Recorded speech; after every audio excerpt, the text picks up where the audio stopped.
Olivia's mouth twisted up as tight as her topknot. "Well, you should be grateful.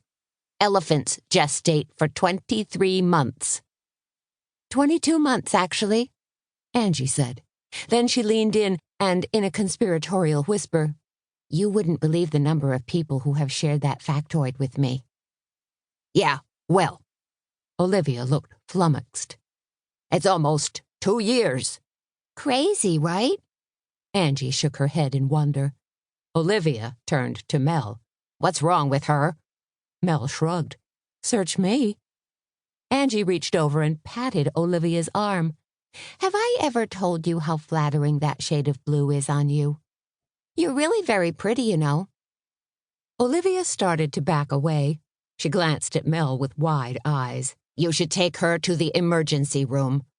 Then she hurried down the sidewalk as if she were afraid that Angie's sudden bout of niceness might be contagious. As soon as she was out of earshot, Mel burst out laughing.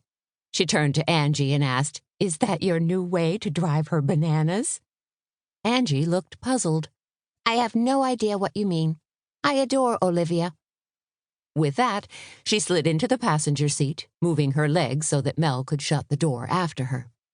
They were on their way to visit their former employee and friend, Oscar Ruiz, also known as Oz, at the Sundial Resort, where he was the master pastry chef.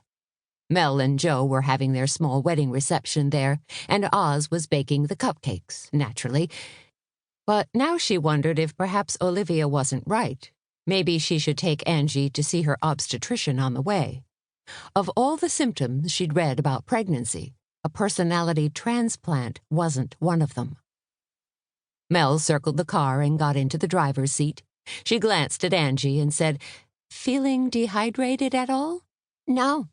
I had a huge glass of water before we left the bakery." "And you've been taking your vitamins?" "Faithfully."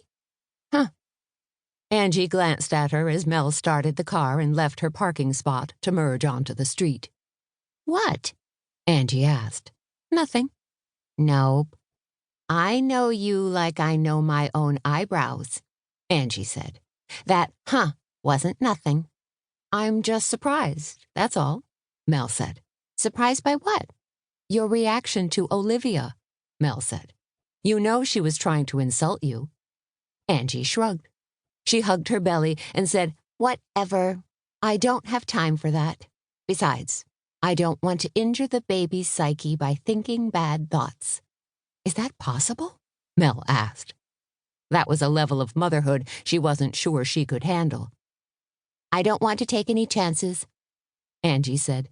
"You know, some people say I have a temper." "Really?" Mel asked. She wondered if she managed to feign surprise successfully. "You don't say." "I know. Shocked me, too," Angie said.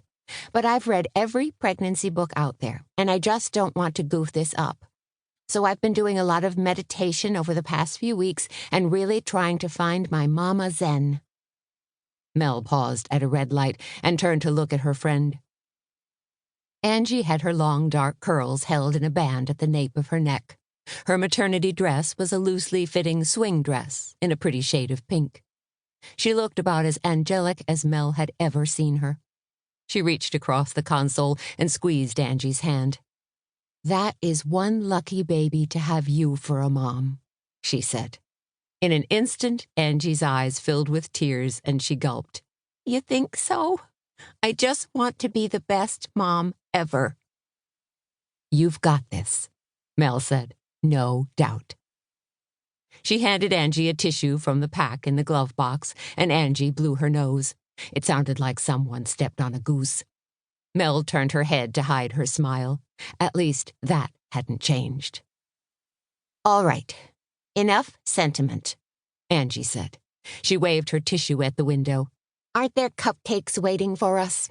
Onward." Relieved, Mel put the Mini Cooper in gear and headed for the resort. The Sundial Resort was on the north side of Old Town, a classic resort built in the 1950s, the heyday of the tourist district, when cowboys and the Old West were all the rage. The Sundial had a very Frank Lloyd Wright mid-century modern vibe going on, which had